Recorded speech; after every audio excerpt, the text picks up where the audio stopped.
கர்த்தருடைய பரிசுத்த நாமம் மகிமைப்படுவதாக. இப்பொழுதும் கூட நாம் நெகேமியாவின் புஸ்தகத்தை வாசிக்க இருக்கிறோம். நெகேமியா என்றால் யெகோவா என் ஆறுதல் என்று பொருள். நெகேமியாவின் புஸ்தகம் எஸ்ராவின் புஸ்தகத்தைப் போலவே நாளாகம புஸ்தகத்தின் தொடர்ச்சியாகும். நெகேமியா சூசா அரண்மனையில் அர்த்தசிஷ்டா ராஜாவுக்கு பானபாத்திரக்காரராய் இருந்தார். சிறையிருப்பிலிருந்து யூதாவுக்கு திரும்பிய இஸ்ரவேல் ஜனங்களின் கூக்குரலை கண்டு அதிகம் வருத்தமுற்றார். அர்த்தசிஷ்ட ராஜா யூதா தேசாதிபதிகளுக்கு கடிதம் ஒன்றை அனுப்பினார். அத்தோடு கூட இராணுவ சேர்வைக்காரரையும் குதிரை வீரரையும் நெகேமியாவுடன் அனுப்பினார். எதிர்ப்பு, விரோதம் ஆகியவைகளினூடே நெகேமியா எருசலேம் மதிலை கட்டி முடித்தார். ஜனங்களை ஓய்வு நாளை பரிசுத்தமாய் ஆசரிக்கும் ஒழுங்கை கடைபிடிக்க செய்தார். நெகேமியாவின் நாட்களில் ஆசாரியரான எஸ்ரா ஜனங்களிடம் தேவனுடைய கட்டளைகளுக்கு நடுங்குகிறவர்களாய் இருந்து தேவனோடே உடன்படிக்கை பண்ணவும் நியாய பிரமாணத்தின்படி நடக்க வேண்டும் எனவும் கூறினார். ஜனங்களும் அதன்படி நடக்க உறுதி கொண்டனர்.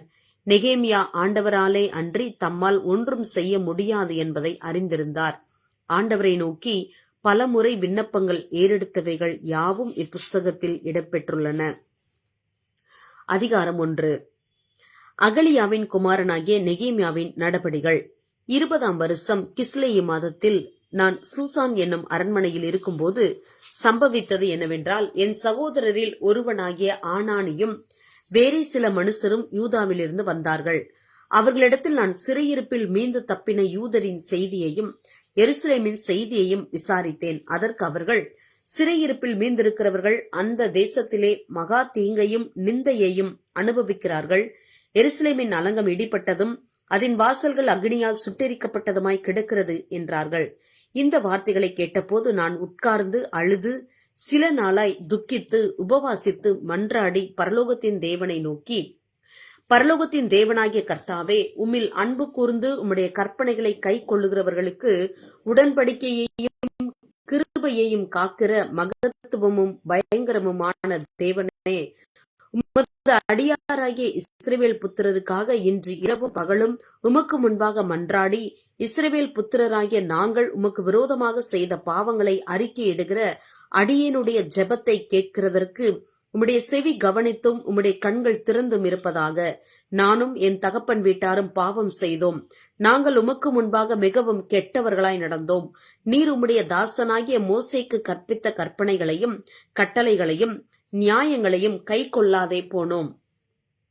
நீங்கள் கட்டளைகளை மீறினால் நான் உங்களை ஜாதிகளுக்குள்ளே சிதறடிப்பேன் என்றும், நீங்கள் என்னிடத்தில் திரும்பி என் கற்பனைகளை கைக்கொண்டு அவைகளின்படி செய்வீர்களானால் உங்களிலே தள்ளுண்டு போனவர்கள் வானத்தின் கடையாந்தரத்தில் இருந்தாலும் நான் அங்கே இருந்து அவர்களை சேர்த்து என் நாமம் விளங்கும்படி நான் தெரிந்து கொண்ட ஸ்தலத்துக்கு அவர்களை கொண்டு வருவேன் என்றும், தேவரீர் உம்முடைய தாசனாகிய மோசேக்கு கட்டளையிட்ட வார்த்தையை நினைத்தருளும். தேவரீர் உமது மகா வல்லமையினாலும் உமது பலத்த கரத்தினாலும் மீட்டுக்கொண்ட உமது அடியாரும் உமது ஜனங்களும் இவர்கள் தானே. ஆண்டவரே, உமது அடியானின் ஜெபத்தையும் உமது நாமத்துக்கு பயப்பட வேண்டும் என்று விரும்புகிற உமது அடியாரின் ஜெபத்தையும் உமது செவிகள் கவனித்திருப்பதாக. இன்றைக்கு உமது அடியானுக்கு காரியத்தை கைகூடி வர பண்ணி இந்த மனுஷனுக்கு முன்பாக எனக்கு இரக்கம் கிடைக்க பண்ணியருளும் என்று பிரார்த்தித்தேன். நான் ராஜாவுக்கு பானபாத்திரக்காரனாய் இருந்தேன். அர்த்தசிஷ்டா ராஜாவின் 20ஆம் வருஷம் நிசான் மாதத்திலே திராட்சரசம் ராஜாவுக்கு முன்பாக வைத்திருக்கையில் நான் அதை எடுத்து அவருக்கு கொடுத்தேன். நான் முன் ஒருபோதும் அவர் சமூகத்தில் துக்கமாய் இருந்தது இல்லை. அப்பொழுது ராஜா என்னை பார்த்து, நீ துக்கமாய் இருக்கிறது என்ன? உனக்கு வியாதி இல்லையே? இது மனதின் துக்கமே ஒழிய வேறொன்றும் அல்ல என்றார். அப்பொழுது நான் மிகவும் பயந்து ராஜாவை நோக்கி, ராஜா, என்றைக்கும் வாழ்க.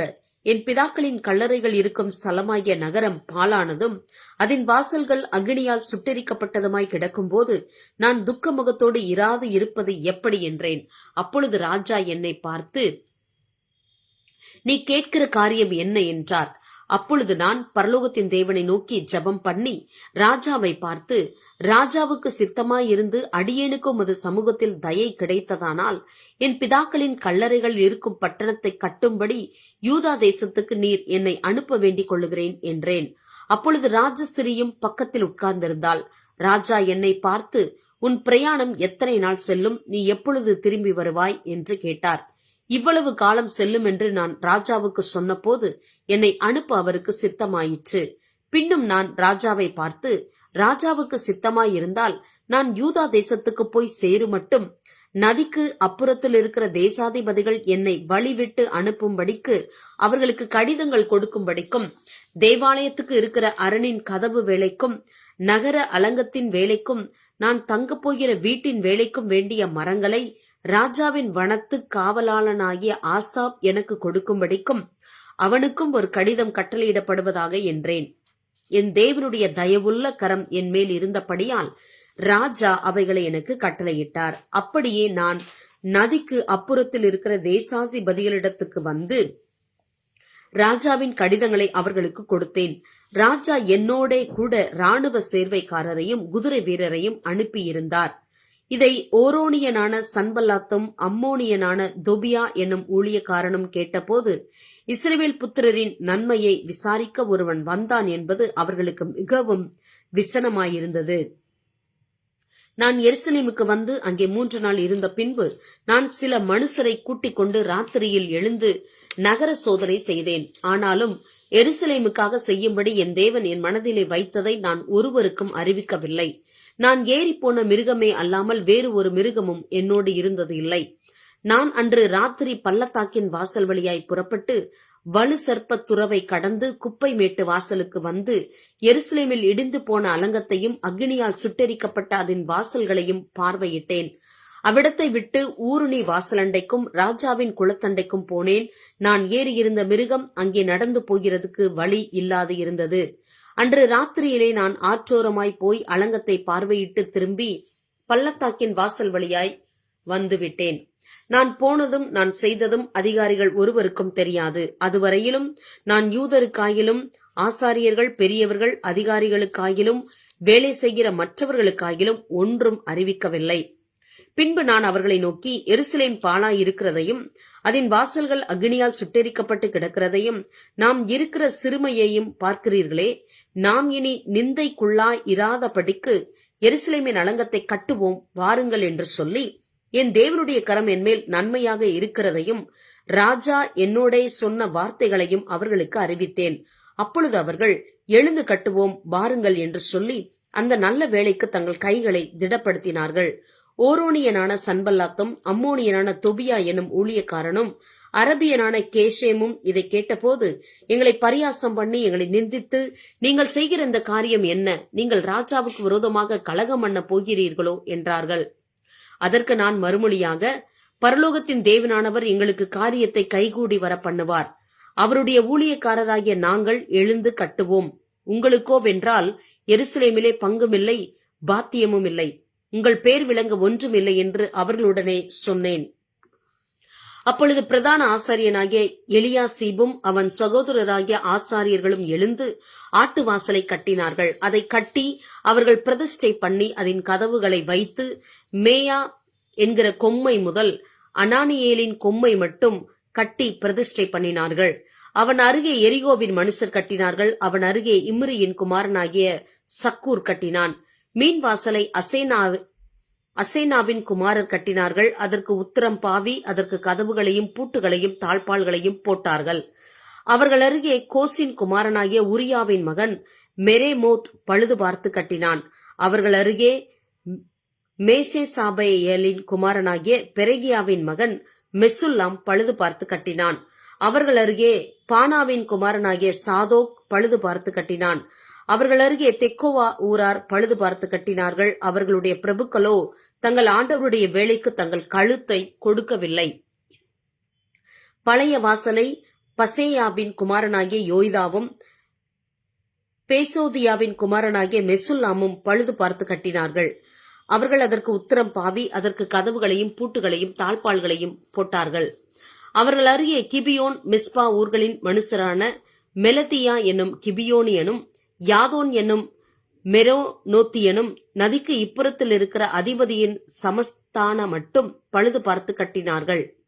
அவர்கள் அருகே தட்டாரில் ஒருவனாகிய அராயாவின் குமாரன் ஊசியில் பழுது பார்த்து கட்டினான். அவன் அருகே தைலக்காரரில் ஒருவன் குமாரனாகிய அனனியா பழுது பார்த்து கட்டினான். அது முதற்கொண்டு அகலமான மதில் மட்டும் எருசலேம் இடிக்காமல் விட்டிருந்தது.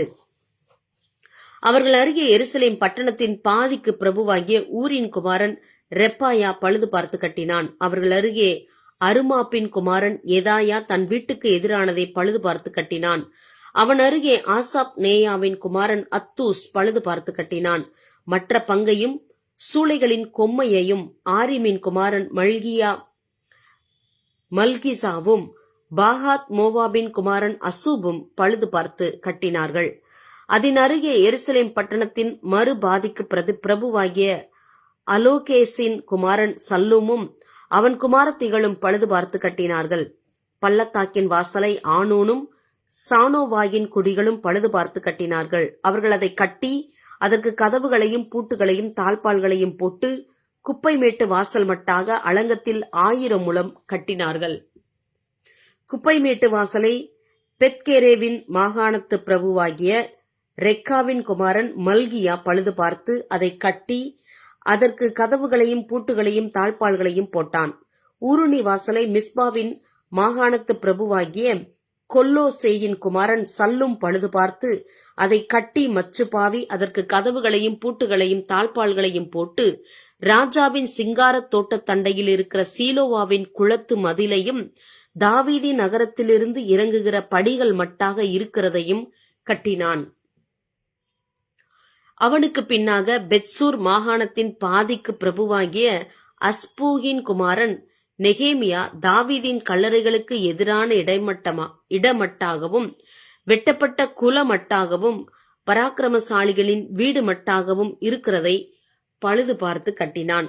அவனுக்கு பின்னாக லேவியரில் பாணியின் குமாரன் ரேகூமும் அவன் அருகே கேகிலா மாகாணத்தில் தன்னுடைய பாதி பங்குக்கு பிரபுவாகிய அசபியாவும் பழுது பார்த்து கட்டினார்கள்.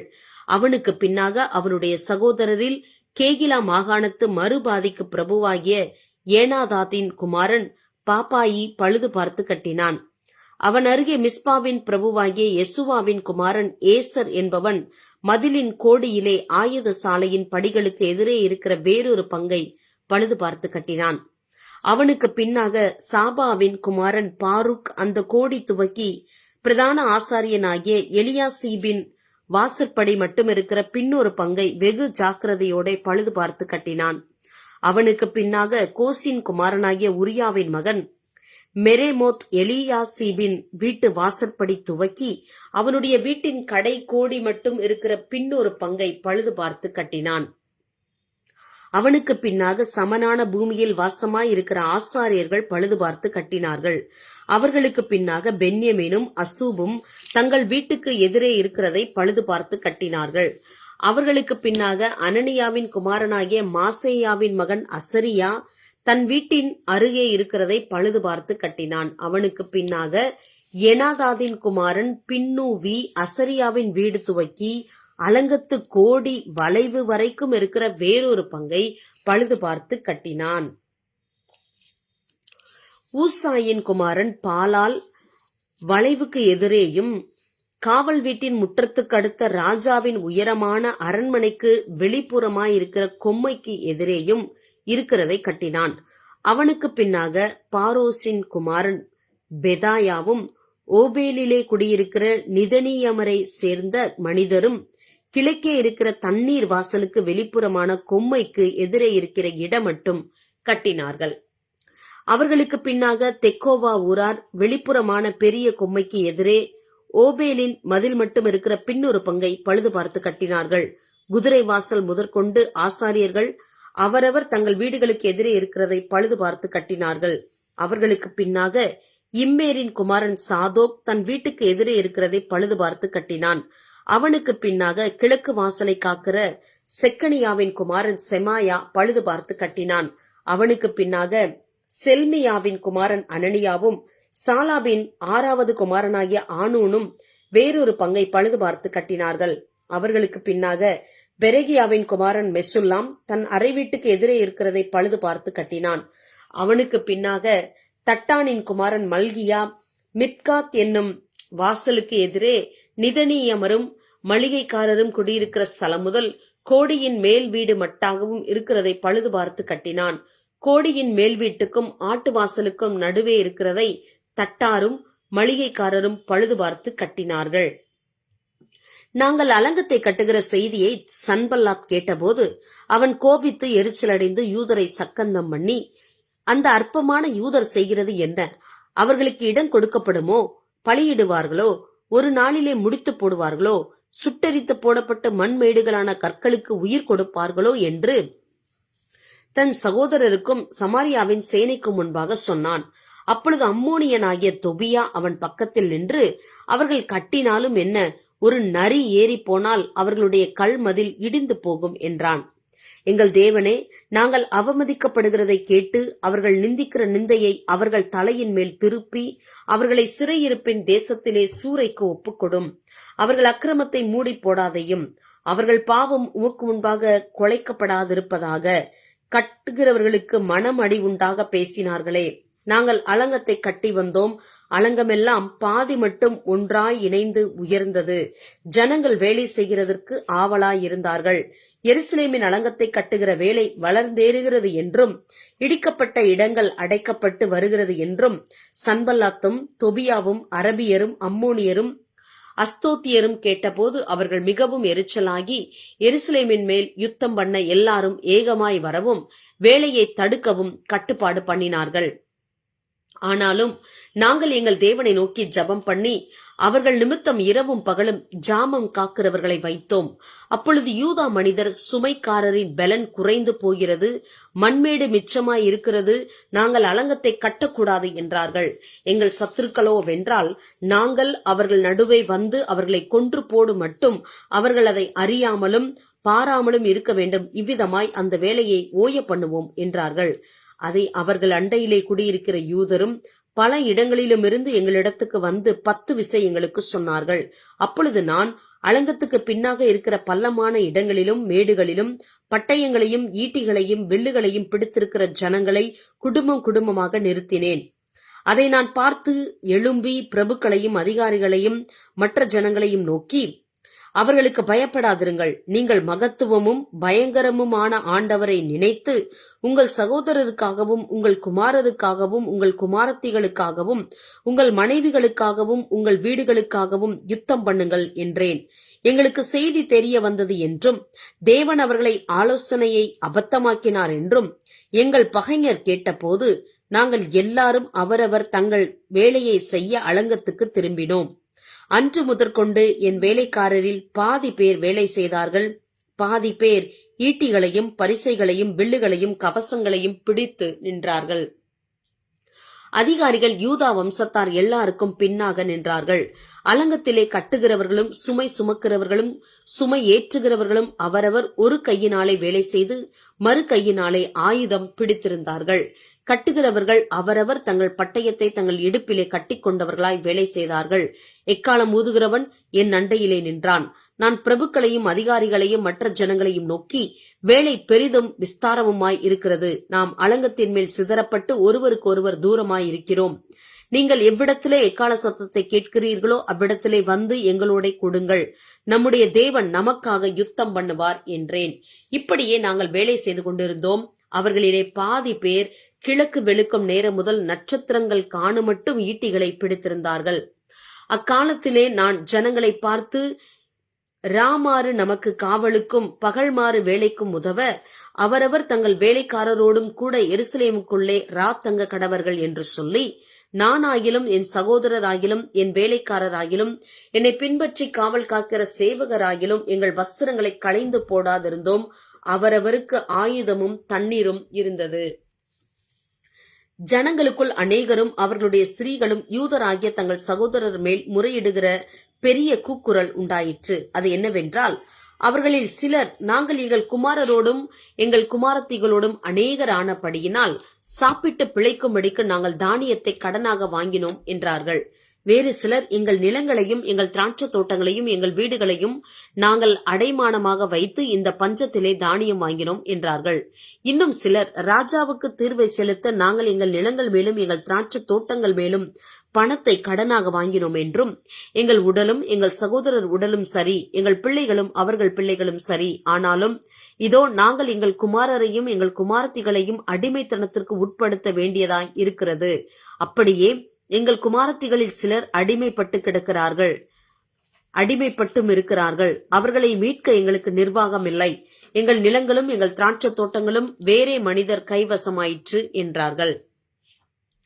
அவர்கள் கூக்குரலையும் இந்த வார்த்தைகளையும் நான் கேட்டபோது மிகவும் கோபம் கொண்டு என் மனதிலே ஆலோசனை பண்ணி, பிற்பாடு பிரபுக்களையும் அதிகாரிகளையும் கடிந்து கொண்டு, நீங்கள் அவரவர் தங்கள் சகோதரர் மேல் ஏன் வட்டி சுமத்துகிறீர்கள் என்று சொல்லி அவர்களுக்கு விரோதமாக ஒரு பெரிய சபை கூடிவர செய்து அவர்களை நோக்கி, புறஜாதியாருக்கு விற்கப்பட்ட யூதராகிய எங்கள் சகோதரரை நாங்கள் எங்கள் சக்திக்கு தக்கதாய் மீட்டிருக்கையில் நீங்கள் திரும்ப உங்கள் சகோதரரை விற்கலாமா? இவர்கள் நமக்கு விளைபட்டு போகலாமா என்றேன். அப்பொழுது அவர்கள் மறு உத்தரவு சொல்ல இடமில்லாமல் மௌனமாயிருந்தார்கள். பின்னும் நான் அவர்களை நோக்கி, நீங்கள் செய்கிற காரியம் நல்லதல்ல. நம்முடைய பகைஞராகிய புறஜாதியார் நிந்திக்கிறது நிமித்தம் நீங்கள் நம்முடைய தேவனுக்கு பயந்து நடக்க வேண்டாமா? நானும் என் சகோதரரும் என் வேலைக்காரரும் இவ்விதமாகவா அவர்களுக்கு பணமும் தானியமும் கடன் கொடுத்திருக்கிறோம்? இந்த வட்டியை விட்டு விடுவோமாக. நீங்கள் இன்றைக்கு அவர்கள் நிலங்களையும் அவர்கள் திராட்சை தோட்டங்களையும் அவர்கள் ஒலிவ தோப்புகளையும் அவர்கள் வீடுகளையும் நீங்கள் பணத்திலும் தானியத்திலும் திராட்சை ரசத்திலும் எண்ணெயிலும் 101 வீதமாக அவர்களிடத்தில் தண்டி வருகிற வட்டியையும் அவர்களுக்கு திரும்ப கொடுத்து விடுங்கள் என்றேன். அதற்கு அவர்கள், நாங்கள் அதை திரும்ப கொடுத்துவிட்டு இனி அப்படி அவர்களிடத்தில் கேட்க மாட்டோம். நீர் சொல்லுகிறபடியே செய்வோம் என்றார்கள். அப்பொழுது நான் ஆசாரியர்களை அழைத்து அவர்கள் இந்த வார்த்தையின்படி செய்ய அவர்களை ஆணையிடுவித்துக் கொண்டேன். நான் என் வஸ்திரத்தை உதறி போட்டு, இப்படி இந்த வார்த்தையை நிறைவேற்றாத எந்த மனிதனையும் அவன் வீட்டிலும் அவன் சம்பாத்தியத்திலும் இருந்து தேவன் உதறி போட கடவர். இந்த பிரகாரமாக அவன் உதறி போடப்பட்டு வெறுமையாய் போவானாக என்றேன். அதற்கு சபையார் எல்லாரும் ஆமேன் என்று சொல்லி கர்த்தரை துதித்தார்கள். பின்பு ஜனங்கள் இந்த வார்த்தையின் படியே செய்தார்கள்.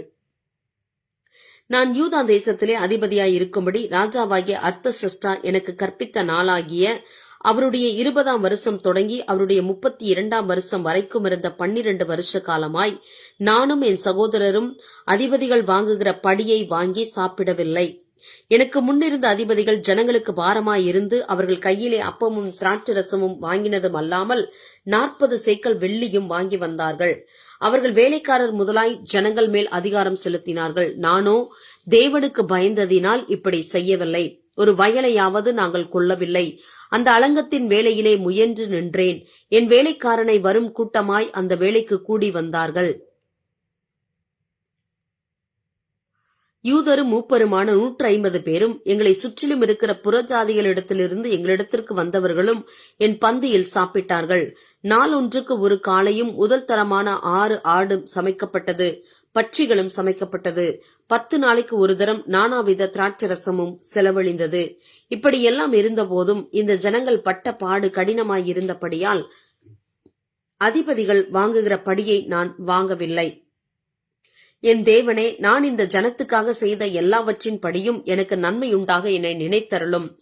நான் அலங்கத்தை கட்டி முடித்ததையும் இனி அதிலே திறப்பு ஒன்றுமில்லை என்பதையும் சன்பல்லாத்தும் தொபியாவும் அரபியனான கேஷேமும் எங்களுக்குண்டாயிருந்த மற்ற பகைஞரும் கேள்விப்பட்ட போது நான் வாசல்களுக்கு இன்னும் கதவு போடாது இருக்கையில் சன்பல்லாத்தும் கேஷேமும் ஆள் அனுப்பி, நாம் ஓனோ பள்ளத்தாக்கில் இருக்கிற கிராமங்கள் ஒன்றில் ஒருவரை ஒருவர் கண்டு பேசுவோம் வாரும் என்று கூப்பிட்டார்கள். அவர்களோ வென்றால் எனக்கு பொல்லாப்பு செய்ய நினைத்தார்கள். அப்பொழுது நான் அவர்களிடத்திற்கு ஆட்களை அனுப்பி, நான் பெரிய வேலையை செய்கிறேன், நான் வரக்கூடாது. நான் அந்த வேலையை விட்டு உங்களிடத்திற்கு வருவதினால் அது மினக்கெட்டு போவானேன் என்று சொல்லச் சொன்னேன். அவர்கள் இந்த பிரகாரமாக 4 தரம் எனக்கு சொல்லி அனுப்பினார்கள். நானும் இந்த பிரகாரமாகவே அவர்களுக்கு மறுமொழி அனுப்பினேன். 5ஆம் தரமும் சன்பல்லாத்து அந்த பிரகாரமாகவே தன் வேலைக்காரனையும் அவன் கையிலே முத்திரை போடாத ஒரு கடிதத்தையும் எனக்கு அனுப்பினான்.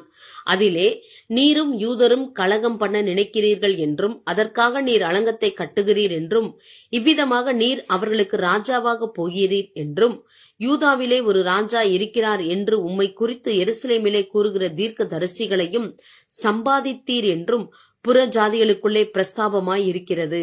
கஸ்மூவும் அப்படி சொல்லுகிறான். இப்போதும் இந்த செய்தி ராஜாவுக்கு எட்டுமே. ஆகையால் நாம் ஒருவரோடு ஒருவர் ஆலோசனை பண்ணுகிறதற்காக நீர் வர வேண்டும் என்று எழுதியிருந்தது. அதற்கு நான், நீர் சொல்லுகிற அந்த காரியங்களில் ஒன்றும் நடக்கவில்லை, அவைகள் உம்முடைய மனோராஜ்யமே ஒழிய வேறல்ல என்று சொல்லி அனுப்பினேன். அந்த வேலை நடந்தேறாதபடிக்கு எங்கள் கை சலித்து போகும் என்று சொல்லி அவர்கள் எல்லாரும் எங்களை பயமுறுத்த பார்த்தார்கள். ஆதலால் தேவனே, நீர் என் கைகளை திடப்படுத்தி அருளும். மெகதா பேயேலின் குமாரனாகிய தெலாயாவின் மகன் செமாயா தன் வீட்டிலே அடைக்கப்பட்டிருக்கும் போது நான் அவனிடத்தில் போனேன். அப்பொழுது அவன், நாம் இருவருமாய் தேவனுடைய வீடாகிய ஆலயத்துக்குள்ளே போய் தேவாலயத்தின் கதவுகளை பூட்டுவோம், வாரும், உம்மை கொன்று போட வருவார்கள், இரவிலே உம்மை கொன்று போட வருவார்கள் என்றான். அதற்கு நான், என்னை போன்ற மனிதன் ஓடி போவானோ? என்னை போன்றவன் உயிர் பிழைக்கும்படி தேவாலயத்திலே போய் பதுங்குவானோ? நான் போவதில்லை என்றேன். தேவன் அவனை அனுப்பவில்லை என்றும் தொபியாவும் சன்பல்லாத்தும் அவனுக்கு கூலி கொடுத்ததினால் அவன் எனக்கு விரோதமாய் அந்த தீர்க்க தரிசனத்தை சொன்னான் என்றும் அறிந்து கொண்டேன். நான் பயந்து அப்படி செய்து பாவம் கட்டி கொள்ளுகிறதற்கும் என்னை நிந்திக்கத்தக்க அபகீர்த்திக்கு முகாந்திரம் உண்டாக்குகிறதற்கும் அவனுக்கு கை கூலி கொடுத்திருந்தார்கள். என் தேவனே, தொபியாவும் சன்பல்லாத்தும் செய்த இந்த செய்கைகளுக்கு தக்கதாக நீர் அவர்களையும் நொவதியால் எனும் தீர்க்கதரிசியானவளையும் எனக்கு பயமுண்டாக பார்த்த மற்ற தீர்க்கதரிசிகளையும் நினைத்து கொள்ளும். அப்படியே அலங்கமானது 52 நாளைக்குள்ளே கட்டப்பட்டு எலூல் மாதம் 25ஆம் தேதியிலே முடிந்தது. எங்கள் பகைஞர் எல்லாரும் அதை கேட்ட போதும் எங்கள் சுற்றுப்புறத்தாராகிய புற ஜாதியான அனைவரும் கண்ட போதும் மிகவும் முனையற்று போய் இந்த கிரியை எங்கள் தேவனால் கைகூடி வந்ததென்று அறிந்தார்கள். அந்த நாட்களில் யூதாவிலுள்ள பெரிய மனிதரிடத்திலிருந்து தொபியாவுக்கு போகிறதும் தொபியாவினிடத்திலிருந்து அவர்களுக்கு வருகிறதுமான கடிதங்கள் அநேகமாய் இருந்தது. அவன் ஆராகின் குமாரனாகிய செகனியாவுக்கு இருந்ததும் அல்லாமல் அவன் குமாரனாகிய யோகனான் பெரகியாவின் குமாரனாகிய மெசுல்லாமின் குமாரத்தியை விவாகம் பண்ணியிருந்தபடியாலும் யூதாவில் அநேகர் அவனுக்கு ஆணையிட்டு கொடுத்திருந்தார்கள். அவன் செய்யும் நன்மைகளையும் அவர்கள் எனக்கு முன்பாக விவரித்து என் வார்த்தைகளை அவனுக்கு கொண்டு போவார்கள். தொபியா எனக்கு பயமுண்டாக கடிதங்களை அனுப்புவான். அலங்கம் கட்டி முடிந்து கதவுகள் போடப்பட்டு வாசல் காவல்காரரையும் பாடகரையும் லேவியரையும் ஏற்படுத்தின பின்பு நான் என் சகோதரனாகிய ஆனானியனையும் அநேகரை பார்க்கிலும் உண்மையுள்ளவனும் தேவனுக்கு பயந்தவனுமாயிருந்த அரண்மனை தலைவனாகிய அனனியாவையும் எருசலேமின் காவல் விசாரணைக்கு ஏற்படுத்தினேன். அவர்களை நோக்கி, வெயில் ஏறு மட்டும் எருசலேமின் வாசல்கள் திறக்கப்பட வேண்டாம். நீங்கள் நிற்கும் போதே கதவுகளை சாத்தி தாழ்பால் போட்டு எருசலேமின் குடிகளில் காவலாளர் அவரவர் தங்கள் காவலிலே அவரவர் தங்கள் வீடுகளுக்கு எதிராக நிறுத்தப்பட வேண்டும் என்றேன். பட்டணம் விஸ்தாரமும் பெரிதுமாய் இருந்தது. அதற்குள்ளே ஜனங்கள் கொஞ்சமாயிருந்தார்கள். வீடுகளும் கட்டப்படவில்லை.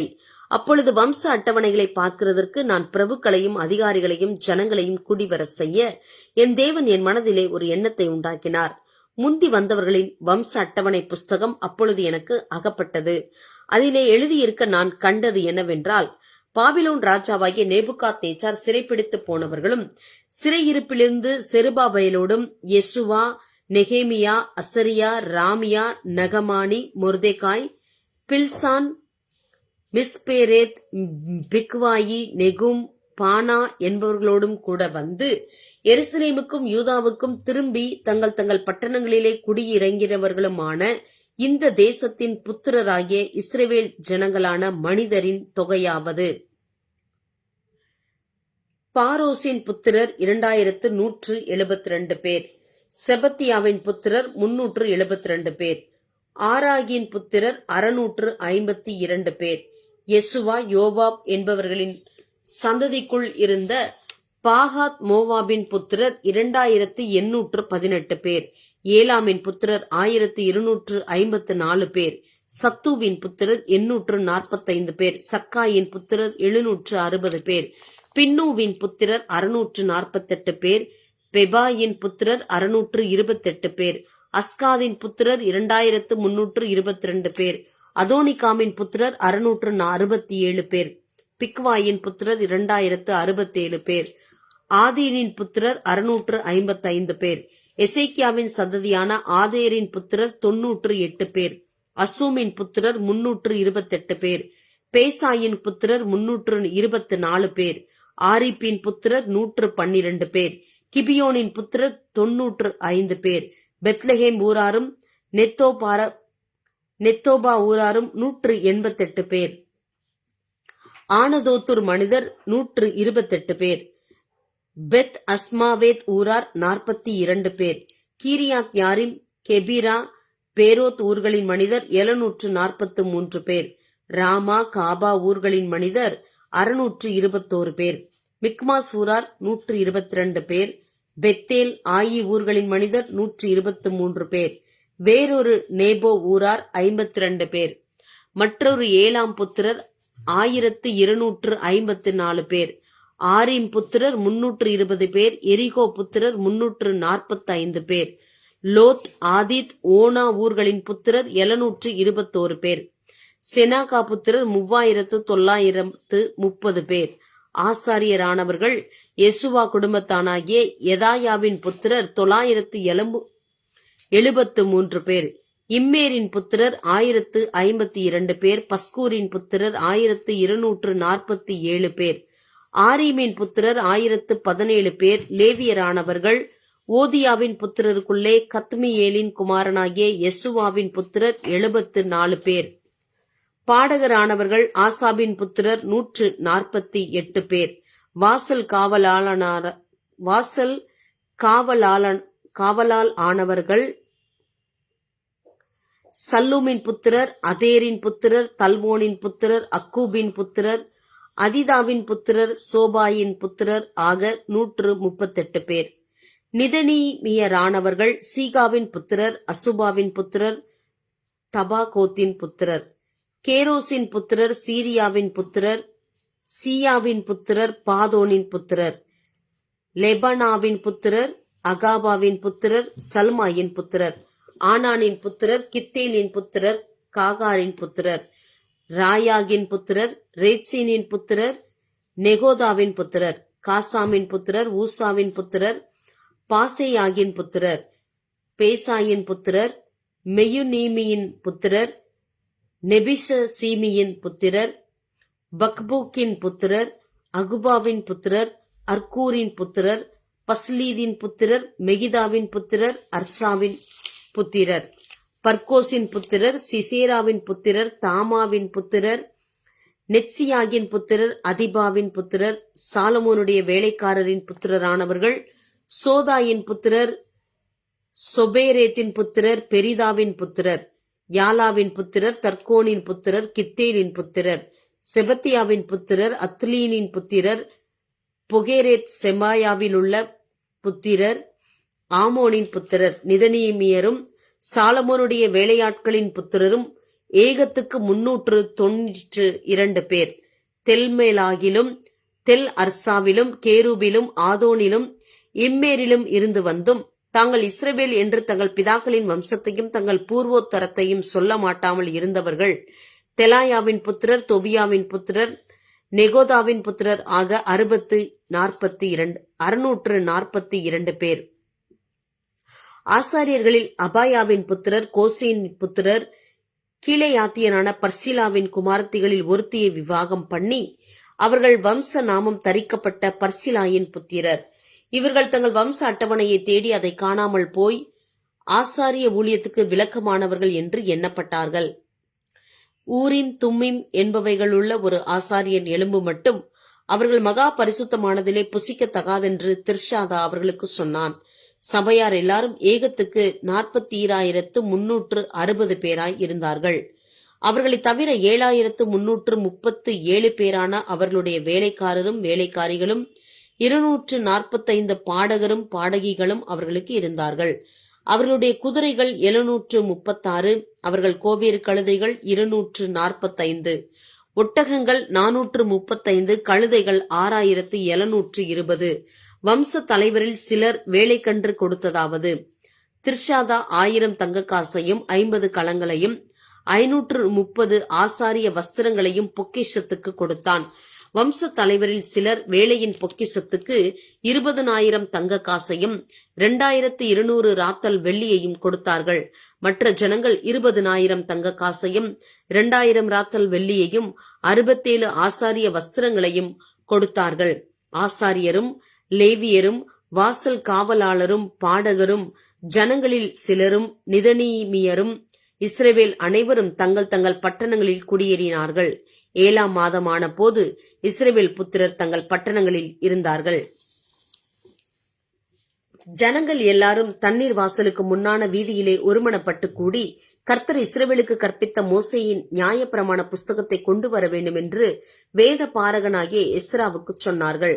அப்படியே 7ஆம் மாதம் 1 தேதியில் ஆசாரியனாகிய எஸ்ரா நியாயப்பிரமாணத்தை புருஷரும் ஸ்திரீகளும் கேட்டு அறியத்தக்க அனைவருமாகிய சபைக்கு முன்பாக கொண்டு வந்து தண்ணீர் வாசலுக்கு முன்னான வீதிக்கு எதிரே இருந்து காலமே தொடங்கி மத்தியானம் மட்டும் புருஷருக்கும் ஸ்திரீகளுக்கும் கேட்டு அறியத்தக்க மற்றவர்களுக்கும் முன்பாக அதை வாசித்தான்.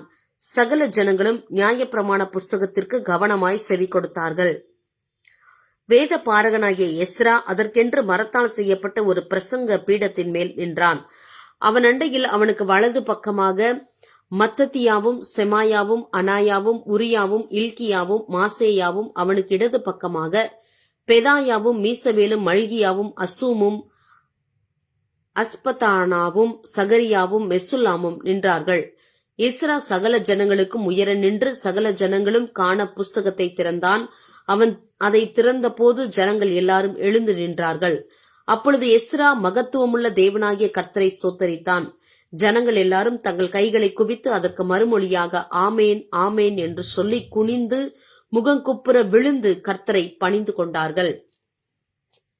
யெசுவா, பானி, செரபியா, யாமின், அக்கூப், சபேதாயி, ஒதியா, மாசேயா, கேலிதா, அசரியா, யோசபாத், ஆனான், பெலாயா என்பவர்களும் லேவியரும் நியாயப்பிரமாணத்தை ஜனங்களுக்கு விளங்க பண்ணினார்கள்.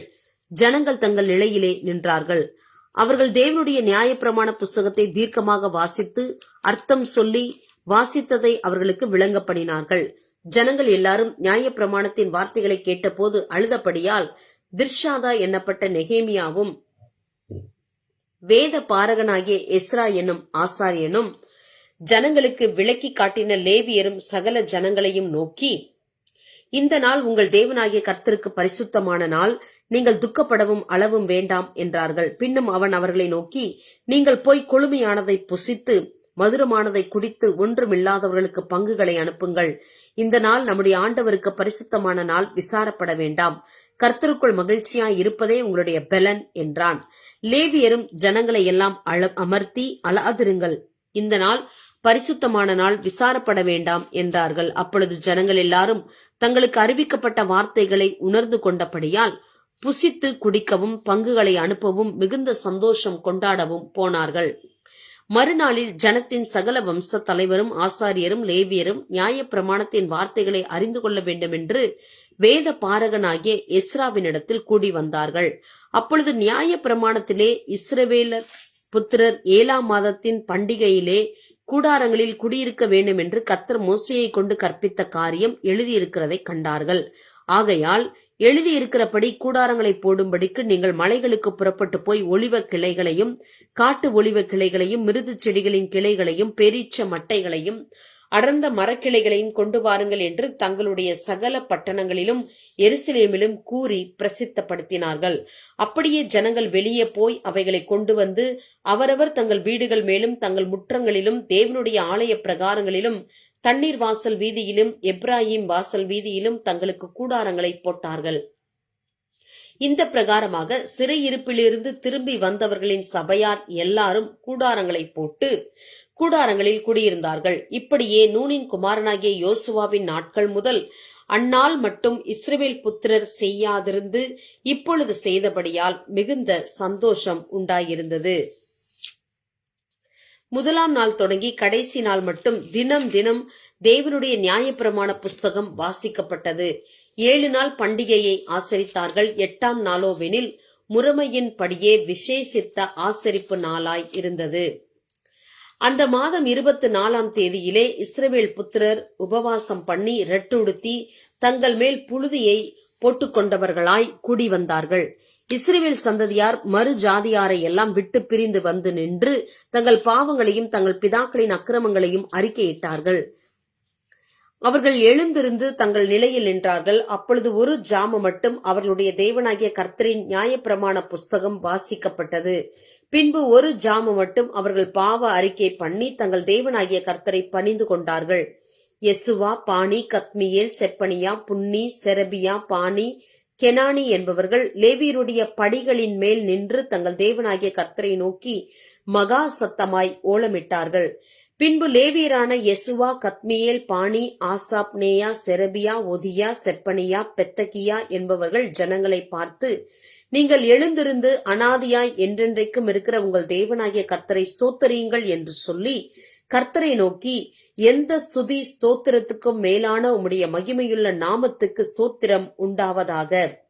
நீர் ஒருவரே கர்த்தர். நீர் வானங்களையும் வானாதி வானங்களையும் அவைகளுடைய சர்வ சேனைகளையும் பூமியையும் அதிலுள்ள எல்லாவற்றையும் சமுத்திரங்களையும் அவைகளில் உள்ள எல்லாவற்றையும் உண்டாக்கினீர். அவைகளை எல்லாம் நீர் காப்பாற்றுகிறீர். வான சேனைகள் உம்மை பணிந்து கொள்ளுகிறது. ஆபிராமை தெரிந்து கொண்டு அவனை ஊர் என்னும் கல்தேயரின் பட்டணத்திலிருந்து புறப்பட பண்ணி அவனுக்கு ஆபிரகாம் என்னும் பெயரிட்ட தேவனாகிய கர்த்தர் நீர். அவன் இருதயத்தை உமக்கு முன்பாக உண்மையுள்ளதாக கண்டு கானானியர், ஏத்தியர், எமோரியர், பெரிசியர், எபூசியர், கிர்காசியருடைய தேசத்தை அவன் சந்ததிக்கு கொடுக்கும்படி அவனோடு உடன்படிக்கை பண்ணி உம்முடைய வார்த்தைகளை நிறைவேற்றி நீர் நீதியுள்ளவர். எகிப்திலே எங்கள் பிதாக்கள் அனுபவித்த சிறுமையை நீர் கண்டு சிவந்த சமுத்திரத்தில் அவர்கள் கூப்பிடுதலை கேட்டீர். பார்வோனிடத்திலும் அவனுடைய எல்லா ஊழியக்காரரிடத்திலும் அவன் தேசத்தின் சகல ஜனத்திலிடத்திலும் அடையாளங்களையும் அற்புதங்களையும் செய்தீர். அவர்கள் உமது ஜனங்களை அகந்தையாய் நடத்தினார்கள் என்பதை அறிந்திருந்தீர். இப்படியே இந்நாள் வரைக்கும் இருக்கிறபடி உமக்கு கீர்த்தியை உண்டாக்கினீர். நீர் அவர்களுக்கு முன்பாக சமுத்திரத்தை பிரித்ததினால் கடலின் நடுவாக கால் நனையாமல் நடந்தார்கள். வலுவான தண்ணீர்களிலே கல்லை போடுகிறது போல அவர்களை தொடர்ந்தவர்களை ஆழங்களிலே போட்டுவிட்டீர். நீர் பகலிலே மேகஸ்தம்பத்தினாலும் அவர்கள் நடக்க வேண்டிய வழியை அவர்களுக்கு வெளிச்சமாக்க இரவிலே அக்னி ஸ்தம்பத்தினாலும் அவர்களை வழி நடத்தினீர்.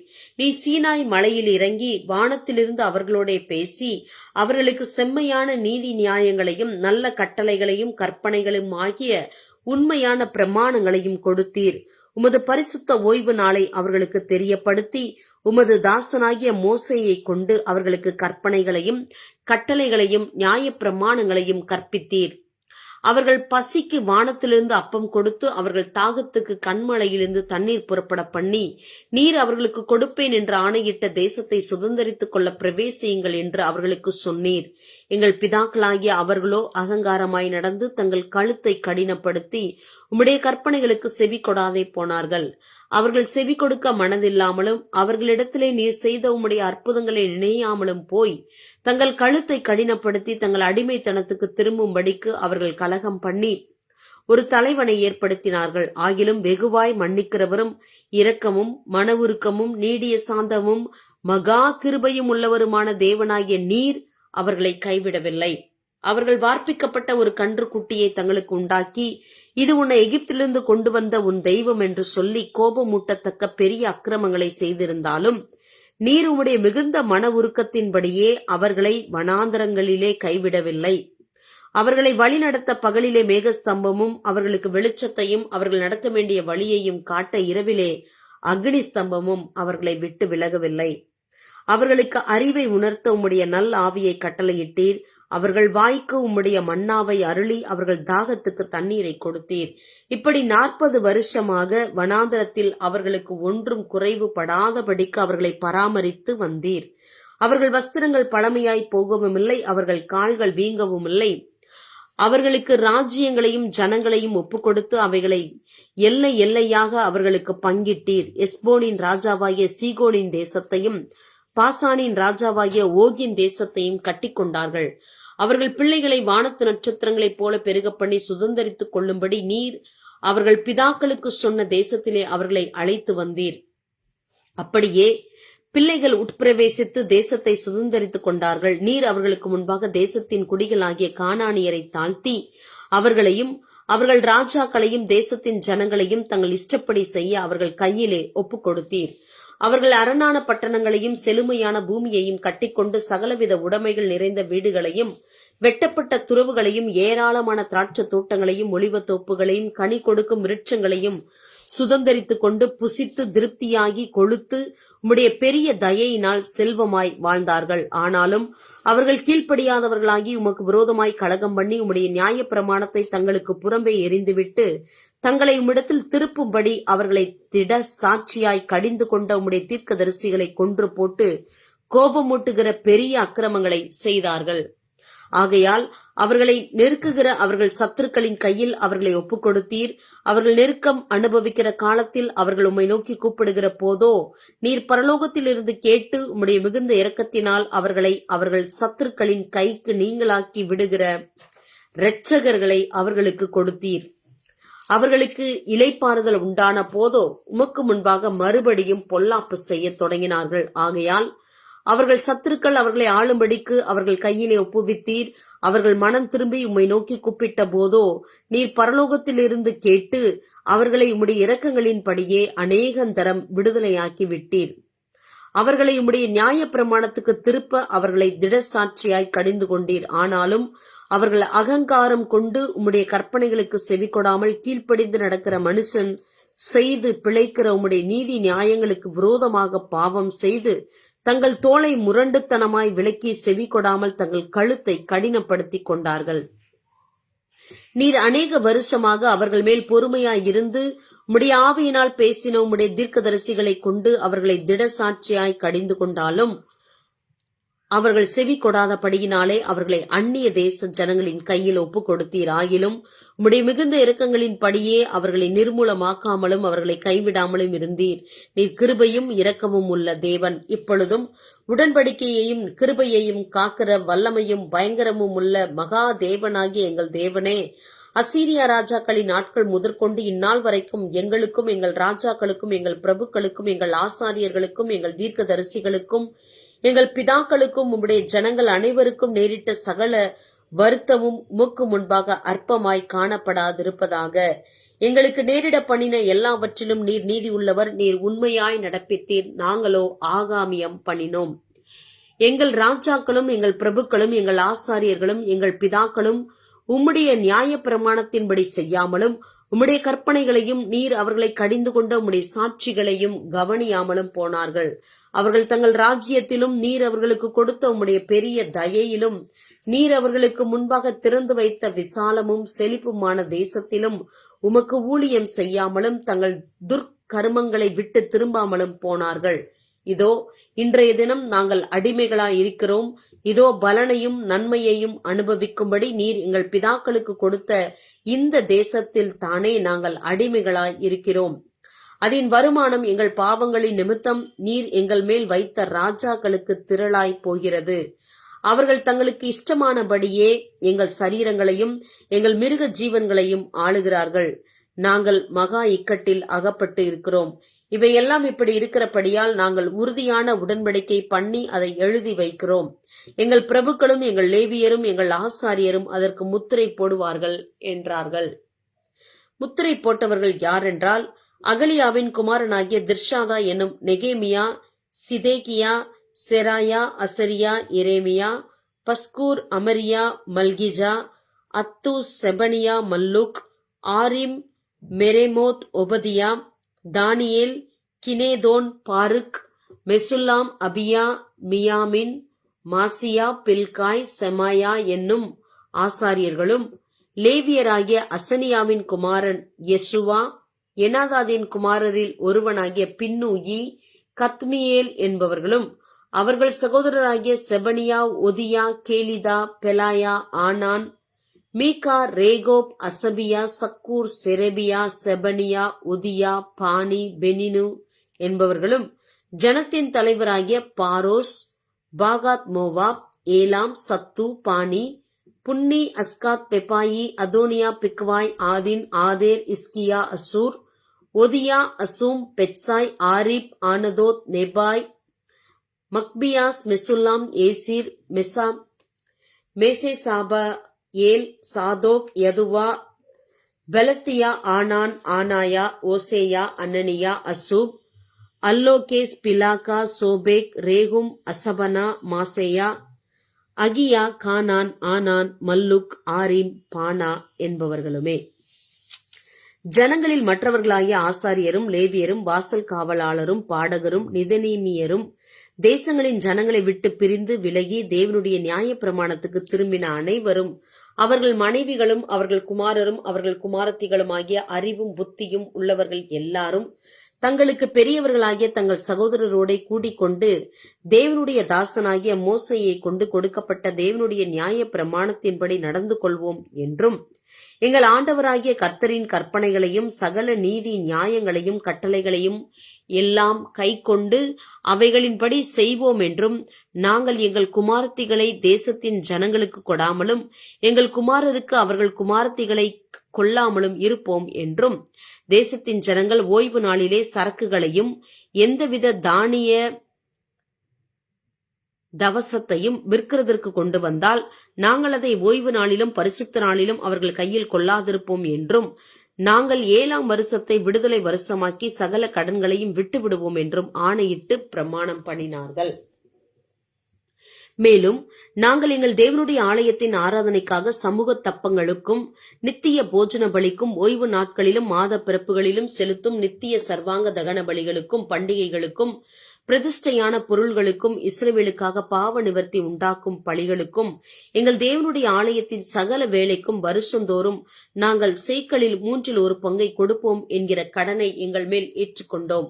நியாயப்பிரமாணத்தில் எழுதியிருக்கிறபடியே எங்கள் தேவனாகிய கர்த்தருடைய பலிபீடத்தின் மேல் எரிகிறதற்காக குறிக்கப்பட்ட காலங்களில் வருஷா வருஷம் எங்கள் பிதாக்களுடைய குடும்பங்களின்படியே எங்கள் தேவனுடைய ஆலயத்துக்கு கொண்டு வர வேண்டிய விறகு காணிக்கைக்காகவும் ஆசாரியருக்கும் லேவியருக்கும் ஜனத்துக்கும் சீட்டு போட்டோம். நாங்கள் வருஷந்தோறும் எங்கள் தேவனுடைய ஆலயத்துக்கு எங்கள் தேசத்தின் முதற் பலனையும் சகலவித விருட்சங்களின் எல்லா முதற்கனியையும் கொண்டு வரவும் நியாயப்பிரமாணத்தில் எழுதியிருக்கிறபடியே எங்கள் குமாரரில் முதற் பேறுகளையும் எங்கள் ஆடு மாடுகளாகிய மிருக ஜீவன்களின் தலையீற்றுகளையும் எங்கள் தேவனுடைய ஆலயத்துக்கும் எங்கள் தேவனுடைய ஆலயத்திலே ஊழியம் செய்கிற ஆசாரியரிடத்துக்கும் கொண்டு வரவும் நாங்கள் எங்கள் பிசைந்த மாவில் முதற் பாகத்தையும் எங்கள் படைப்புகளையும் சகல மரங்களின் முந்தின பலனாகிய திராட்சப்பழ ரசத்தையும் எண்ணெயையும் எங்கள் தேவனுடைய ஆலயத்தின் அறைகளில் வைக்கும்படி ஆசாரியரிடத்துக்கும் எங்கள் நிலப்பயிர்களில் தசமபாகம் லேவியரிடத்துக்கும் கொண்டு வரவும் லேவியராகிய இவர்கள் எங்கள் வெள்ளாண்மையின் பட்டணங்களில் எல்லாம் தசமபாகம் சேர்க்கவும் லேவியர் தசமபாகம் சேர்க்கும்போது ஆரோனின் குமாரனாகிய ஒரு ஆசாரியன் லேவியரோட கூட இருக்கவும் தசமபாகமாகிய அதிலே லேவியர் 1/10 எங்கள் தேவனுடைய ஆலயத்திலுள்ள பொக்கிச அறைகளில் கொண்டு வரவும் திட்டம் பண்ணி கொண்டோம். பரிசுத்த ஸ்தலத்தின் பணிமுட்டுகளும் ஊழியம் செய்கிற ஆசாரியரும் வாசல் காவலாளரும் பாடகரும் இருக்கிற அந்த அறைகளிலே இஸ்ரவேல் புத்திரரும் லேவி புத்திரரும் தானியம் திராட்சரசம் எண்ணெய் என்பவைகளின் படைப்புகளை கொண்டு வர வேண்டியது. இவ்விதமாய் நாங்கள் எங்கள் தேவனுடைய ஆலயத்தை பராமரியாமல் விடுவது இல்லை என்று திட்டம் பண்ணிக்கொண்டோம்.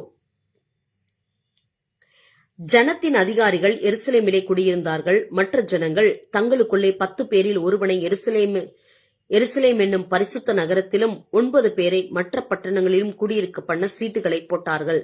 ஆனாலும் எருசலேமிலே குடியிருக்க மனப்பூர்வமாய் சம்மதித்த மனுஷர்களை எல்லாம் ஜனங்கள் வாழ்த்தினார்கள். யூதாவின் பட்டணங்களில் இஸ்ரவேலரும் ஆசாரியரும் லேவியரும் நிதனீமியரும் சாலமோனுடைய வேலைக்காரரின் புத்திரரும் அவரவர் தங்கள் பட்டணங்களில் உள்ள தங்கள் காணி பூமியிலே குடியிருந்தார்கள். எருசலேமிலே குடியிருந்த நாடுகளின் தலைவர் யார் என்றால், எருசலேமிலே யூதா புத்திரரில் சிலரும் பெனிமின் புத்திரரில் சிலரும் குடியிருந்தார்கள்.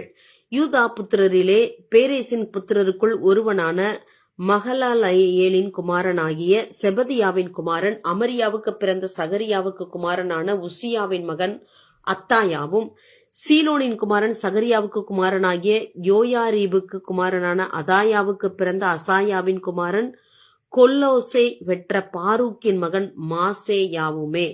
எருசலேமிலே குடியிருக்கிற பேரேசின் புத்திரர் எல்லாரும் 468 பராக்கிரமசாலியாய் இருந்தார்கள். பெனிமின் புத்திரரில் யாரென்றால், சல்லு என்பவன், இவன் மெசுல்லாமுக்கும், இவன் யோவேலுக்கும், இவன் பெதாயாவுக்கும், இவன் கொலாயாவுக்கும், இவன் மாசேயாவுக்கும், இவன் இதியேலுக்கும், இவன் எசாயாவுக்கும் குமாரனானவன். அவனுக்கு பின் கப்பாய், சல்லாய் முதலானவர்கள் 928 பேர். அவர்கள் மேல் விசாரிப்புக்காரனான சிக்ரியின் குமாரன் யோவேலும், பட்டணத்தின் மேல் 2வது விசாரிப்புக்காரனான செனுவாவின் குமாரன் யூதாவுமே. ஆசாரியர்களில் யோயாரீபின் குமாரன் எதாயா, யாகின் குமாரன் யாகின் என்பவர்களும், அகிதூபின் குமாரன் மெராயோத்துக்கு பிறந்த சாதோக்கின் குமாரன் மெசுல்லாம் பெற்ற இல்கியாவின் மகன் செராயா என்னும் தேவனுடைய ஆலயத்தின் விசாரணை கர்த்தனும், ஆலயத்திலே பணிவிடை செய்கிற அவர்கள் சகோதரராகிய 822 பேரும், மல்கியாவின் குமாரன் பஸ்கூருக்கு மகனான சகரியாவின் குமாரன் அம்சிக்கு பிறந்த பெல்லியாவின் குமாரன் எரோகாமுக்கு பிறந்த அதாயாவும், பிதா வம்ச தலைவர்களாகிய அவனுடைய சகோதரர் 242 பேரும், இம்மேரின் குமாரன் மெசுல்லே மோத்தின் மகனாகிய அகசாய்க்கு பிறந்த அசரியேலின் மகன் அமாசாயும், அவர்களுடைய சகோதரராகிய பராக்கிரமசாலிகள் 128 பேருமே. இவர்கள் மேல் அகேத்தோலிமியின் குமாரன் சப்தியேல் விசாரிப்புக்காரனாய் இருந்தான்.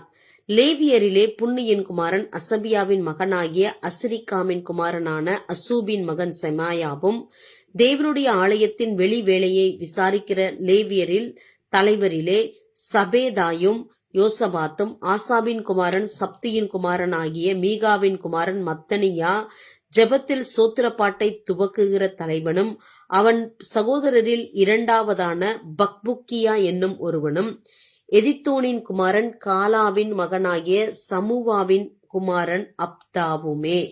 பரிசுத்த பட்டணத்தில் இருந்த லேவியர் எல்லாரும் 284 பேர். வாசல் காவலாளர் அக்கூபும் தல்மோனும், வாசல்களில் காவல் காக்கிற அவர்கள் சகோதரரும் 172 பேர். மற்ற இஸ்ரவேலரும் ஆசாரியரும் லேவியரும் யூதாவின் சகல பட்டணங்களிலும் அவரவர் தங்கள் சுதந்திரத்தில் இருந்தார்கள். நிதனேமியர் ஓபேலிலே குடியிருந்தார்கள். அவர்கள் மேல் சீகாவும் கிஸ்பாவும் விசாரிப்புக்காரராய் இருந்தார்கள். எருசலேமில் இருக்கிற லேவியரின் விசாரிப்புக்காரன் மீகாவின் குமாரன் மத்தனியாவின் மகனாகிய அசபியாவுக்கு பிறந்த பாணியின் குமாரன் ஊசி என்பவன் தேவனுடைய ஆலயத்தின் ஊழியத்துக்கு நிற்கிற பாடகராகிய ஆசாபின் குமாரரில் ஒருவன். பாடகராகிய அவர்களுக்காக அன்றாடக படி கொடுக்கப்படும்படி ராஜாவினால் கட்டளையிடப்பட்டு இருந்தது. யூதாவின் குமாரனாகிய சேராக்கின் புத்திரரில் மெசேசாபேயேலின் குமாரன் பெத்தகியா ஜனத்தின் காரியங்களுக்கெல்லாம் ராஜாவின் சமூகத்தில் நின்றான். தங்கள் நாட்டுப்புறங்களான கிராமங்களில் இருக்கிறவர்களுக்குள்ளே யூதாவின் புத்திரரில் சிலர் கீரியாத் அர்பாவிலும் அதின் கிராமங்களிலும், தீபோனிலும் அதின் கிராமங்களிலும், எகாப் செபேயேலிலும் அதின் கிராமங்களிலும், எசுவாவிலும், மோலாதாயிலும், பெத்பெலேதிலும், ஆத்சார் சூகாவிலும், பெயர்செபாவிலும் அதின் கிராமங்களிலும், சிக்லாகிலும், மேகோனாயிலும் அதின் கிராமங்களிலும், என்ரிமின்னோலிலும், என் ரிம்மோனிலும், சாரேயாகிலும், யர்மூத்திலும், சானோவாயிலும், அதுல்லாமிலும் அவைகளின் கிராமங்களிலும், லாகீசிலும் அதன் நாட்டுப்புறங்களிலும், அசைக்காவிலும் அதன் கிராமங்களிலும், பெயர்செபா தொடங்கி இன்னோமின் பள்ளத்தாக்கு மட்டும் குடியேறினார்கள்.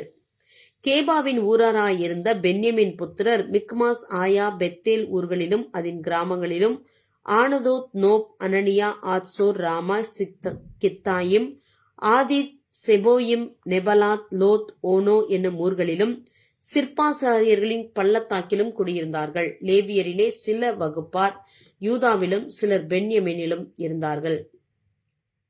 செயல்தியேலின் குமாரனாகிய செருபாபேலோடும் யோசுவாவோடும் யெசுவாவோடும் வந்த ஆசாரியரும் லேவியரும் யாரென்றால், செராயா, எரேமியா, எஸ்ரா, அமரியா, மல்லூக், அத்தூஸ், செகனியா, ரெகூம், மெரேமோத், இத்தோ, கினோதோ, அபியா, மியாமின், மாதியா, பில்கா, செமாயா, யோயாரிப், எதாயா, சல்லு, ஆமோக், இல்கியா, எதாயா என்பவர்கள்.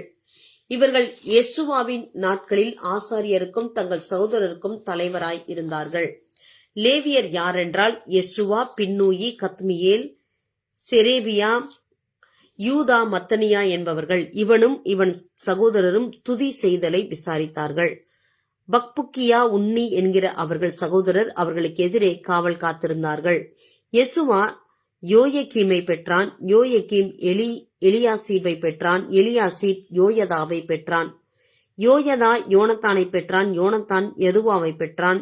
யோயக்கீமின் நாட்களிலே பிதா வம்சங்களின் தலைவரான ஆசாரியர்கள் யாரென்றால், செராயாவின் சன்னதியில் மெராயா, எரேமியாவின் சன்னதியில் அனனியா, எஸ்ராவின் சந்ததியில் மெசுல்லாம், அமரியாவின் சந்ததியில் யோகனான், மெழுகுவின் சந்ததியில் யோனத்தான், செபனியாவின் சந்ததியில் யோசேப்பு, ஆரீமின் சந்ததியில் அத்னா, மெராயோதின் சந்ததியில் எல்காய், இத்தோவின் சந்ததியில் சகரியா, கினேதோதின் சந்ததியில் மெசுல்லாம், அபியாவின் சந்ததியில் சிக்ரி, மினியாமீன் மொவதியா என்பவர்களின் சந்ததியில் பில்தாய், பில்காவின் சந்ததியில் சம்முவா, செமாயாவின் சந்ததியில் யோனத்தான், யோயரீபின் சந்ததியில் மத்தனா, எதாயாவின் சந்ததியில் ஊசி, சல்லாயின் சந்ததியில் கல்லாய், ஆமோக்கின் சந்ததியில் ஏபேர், இல்கியாவின் சந்ததியில் அசபியா, எதாயாவின் சந்ததியில் நெதனயேல் என்பவர்கள். எலியாசீபின் நாட்களில் யோயதா, யோகனான், யதுவா என்கிற லேவியர் பிதா வம்சங்களின் தலைவராக எழுதப்பட்டார்கள். பெர்சியனாகிய தரியுவின் ராஜ்யபாரம் மட்டும் இருந்த ஆசாரியர்களும் அப்படியே எழுதப்பட்டார்கள்.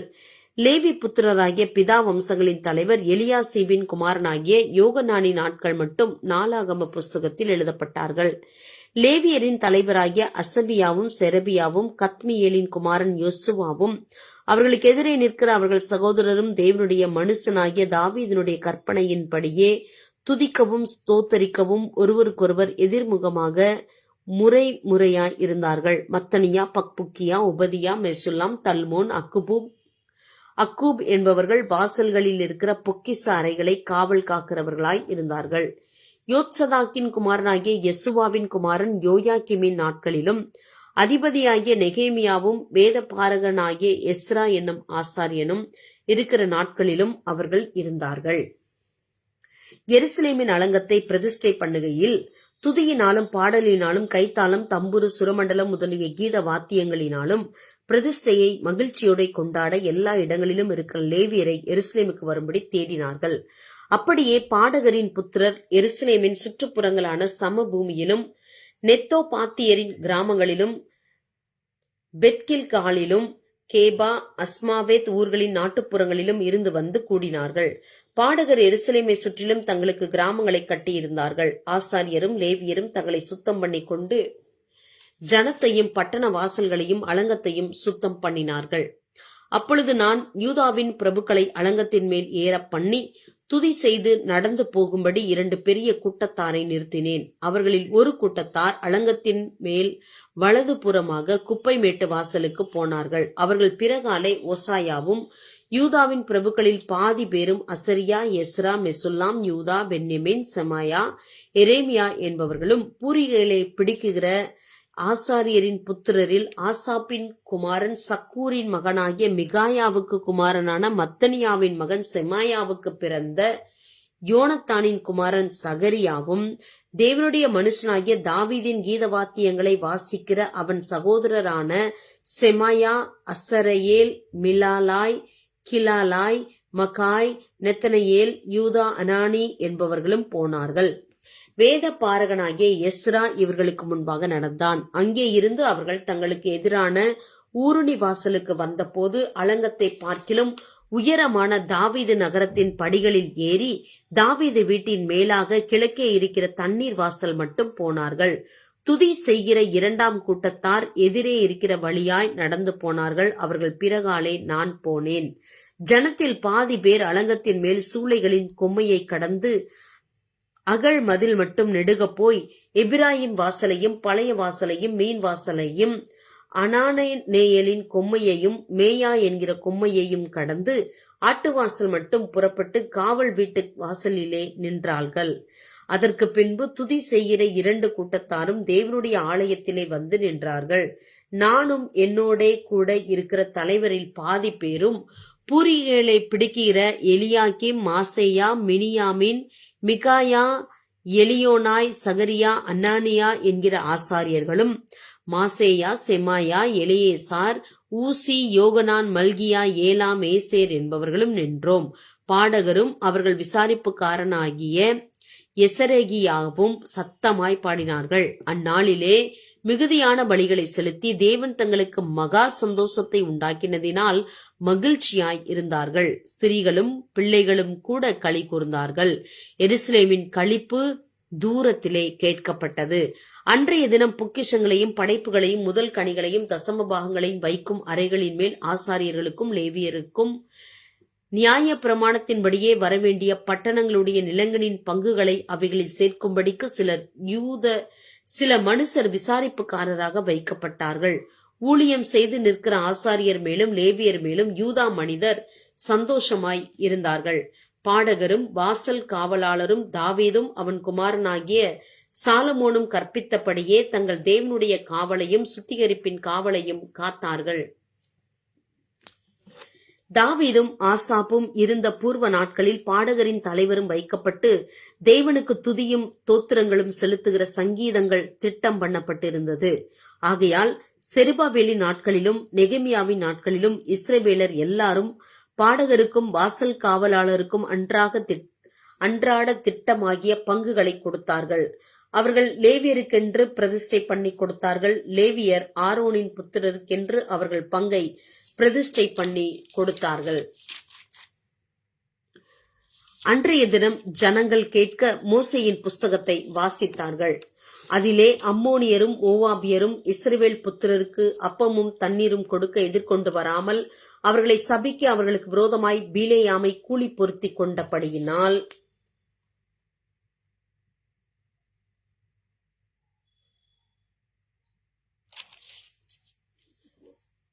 அவர்கள் என்றைக்கும் அந்த சாபத்தை ஆசீர்வாதமாக திருப்பின எங்கள் தேவனுடைய சபைக்கு உட்படலாகாது என்று எழுதியிருக்கிறதாக காணப்பட்டது. ஆகையால் அவர்கள் அந்த கட்டளையை கேட்டபோது பல ஜாதியான ஜனங்களை எல்லாம் இஸ்ரவேலை விட்டு பிரித்து விட்டார்கள். இதற்கு முன்னே எங்கள் தேவனுடைய ஆலயத்தின் அறைகளை விசாரிக்க வைக்கப்பட்ட ஆசாரியனாகிய எலியாசிப் தொபியாவோட சம்பந்தம் கலந்தவனாயிருந்து முற்காலத்தில் காணிக்கைகளையும் சாம்பிராணியும் பனிமுட்டுகளும் லேவியருக்கும் பாடகருக்கும் வாசல் காவலாளருக்கும் கட்டளை பண்ணப்பட்ட தானியம், திராட்சரசம், எண்ணெய் என்பவைகளிலே தசமபாகமும் ஆசாரியரை சேருகிற படைப்பான காணிக்கைகளும் வைக்கப்பட்டிருந்த இடத்தில் ஒரு பெரிய அறையை அவனுக்கு ஆயத்தம் பண்ணி இருந்தான். இதெல்லாம் நடக்கும்போது நான் எருசலேமில் இல்லை. பாபிலோன் ராஜாவாகிய அர்த்தசஷ்டாவின் 32ஆம் வருஷத்திலே நான் ராஜாவின் இடத்திற்கு போய் சில நாளுக்கு பின்பு திரும்ப ராஜாவினிடத்தில் உத்தரவு பெற்றுக்கொண்டு எருசலேமுக்கு வந்தேன். அப்பொழுது எலியாசிப் தொபியாவுக்கு தேவனுடைய ஆலயத்து பிரகாரங்களில் ஒரு அறையை ஆயத்தம் பண்ணினதினால் செய்த பொல்லாப்பை அறிந்து கொண்டேன். அதனால் நான் மிகவும் மனமடிவாகி தொபியாவின் வீட்டு தட்டுமுட்டுகளை எல்லாம் அந்த அறையிலிருந்து வெளியே எறிந்து விட்டேன். பின்பு நான் அறை வீடுகளை சுத்திகரிக்கச் சொல்லி தேவனுடைய ஆலய பனிமுட்டுகளையும் காணிக்கைகளையும் சாம்பிராணியையும் அங்கே திரும்ப கொண்டு வந்து வைத்தேன். பின்னையும் லேவியருக்கு அவர்கள் பங்குகள் கொடுக்கப்படவில்லை என்பதையும் பணிவிடை செய்கிற லேவியரும் பாடகரும் அவரவர் தங்கள் வெளி நிலங்களுக்கு ஓடி போனார்கள் என்பதையும் நான் அறிந்து கொண்டேன்.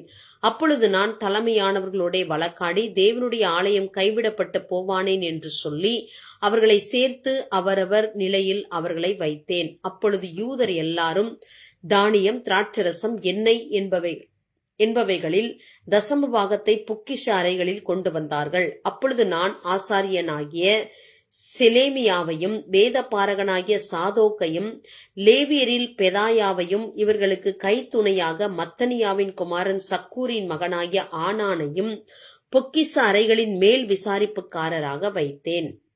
அவர்கள் உண்மையுள்ளவர்கள் என்று எண்ணப்பட்டார்கள். ஆகையால் தங்கள் சகோதரருக்கு பங்கிடுகிற வேலை அவர்களுக்கு ஒப்புவிக்கப்பட்டது. என் தேவனே, நான் என் தேவனுடைய ஆலயத்துக்காகவும் அதன் முறைமைகளுக்காகவும் செய்த நற்கிரியைகளை குலைத்து போடாமல் இந்த காரியத்திலே என்னை நினைத்தருளும்.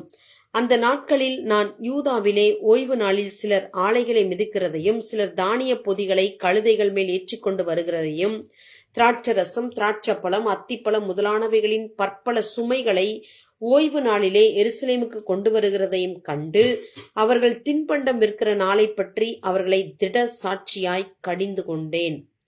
மீனையும் சகலவித சரக்குகளையும் கொண்டு வந்து ஓய்வு நாளிலே யூதா புத்திரருக்கும் எருசலேமில் இருக்கிறவர்களுக்கும் விற்கிற சில தீரியரும் உள்ளே குடியிருந்தார்கள். ஆகையால் நான் யூதாவின் பெரியவர்களை கடிந்து கொண்டு, நீங்கள் ஓய்வு நாளை பரிசுத்த குறைச்சலாக்குகிற இந்த பொல்லாத செய்கை என்ன? உங்கள் பிதாக்கள் இப்படி செய்ததினால் அல்லவா நமது தேவன் நம்மேலும் இந்த நகரத்தின் மேலும் இந்த தீங்கையெல்லாம் வரப்பண்ணினார். நீங்களோ வென்றால் ஓய்வு நாளை பரிசுத்த குறைச்சலாக்குகிறதினால் இஸ்ரவேலின் மேலிருக்கிற உக்கிரத்தை அதிகரிக்க பண்ணுகிறீர்கள் என்று அவர்களுக்கு சொன்னேன். ஆகையால் ஓய்வு நாளுக்கு முன்னே எருசலேமின் பட்டண வாசலில் மாலை மயங்கும் போது கதவுகளை பூட்டவும் ஓய்வு நாள் முடியும் மட்டும் அவைகளை திறவாது இருக்கவும் வேண்டுமென்று கட்டளையிட்டு ஓய்வு நாளிலே ஒரு சுமையும் உள்ளே வராதபடிக்கு வாசலண்டையிலே என் வேலைக்காரரில் சிலரை நிறுத்தினேன்.